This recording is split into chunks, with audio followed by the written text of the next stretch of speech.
உன் கணவரோட அட்ஜஸ்ட் பண்ணி வாழு, அப்படி இல்லைனா உன் வீட்டுக்கு போ அப்படின்னு சொல்கிறதுல ஒரு கிரிமினல் குற்றம் ஆகுமா? அந்த மாதிரி ஒரு கேஸ் ஒன்று வந்திருக்கு. அதான் ஆர்த்தி மேத்தாவு ஸ்டேட் ஆஃப் மத்திய பிரதேஷ். இந்த கேஸில் என்னென்னா 2019 அவங்களுக்கு மேரேஜ் ஆகுது. 2021 அவங்க வந்து ஒரு ஸ்டேஷனில் ஒரு கம்ப்ளைண்ட் கொடுக்குறாங்க. அது என்னென்னா கணவர் குடும்பத்தினர் வந்து என்னை வந்து கொடுமைப்படுத்துகிறாங்க டெய்லியும், ப்ளஸ் வந்து அவங்க வரதட்சணை கேட்குறாங்க அப்படின்னு.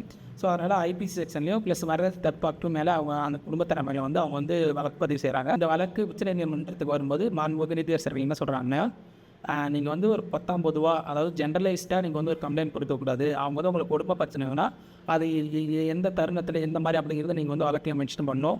ப்ளஸ் வந்து வரதட்சணை கேட்டாங்கன்னா அதற்கான மென்ஷனிங் கிளியராக இருக்கணும். நீங்கள் வந்து ஜென்ரலைஸ்டாக வந்து குற்றம் சொல்லக்கூடாது அப்படிங்கிறது மென்ஷன் பண்ணுறாங்க. ப்ளஸ் வந்து இந்த கேஸில் அந்த கணவன் மனைவி வந்து வேறு இடத்துல வாழ்கிறாங்க, அந்த கணவனோட குடும்பத்தார் வந்து வேறு இடத்துல வாழ்கிறாங்க.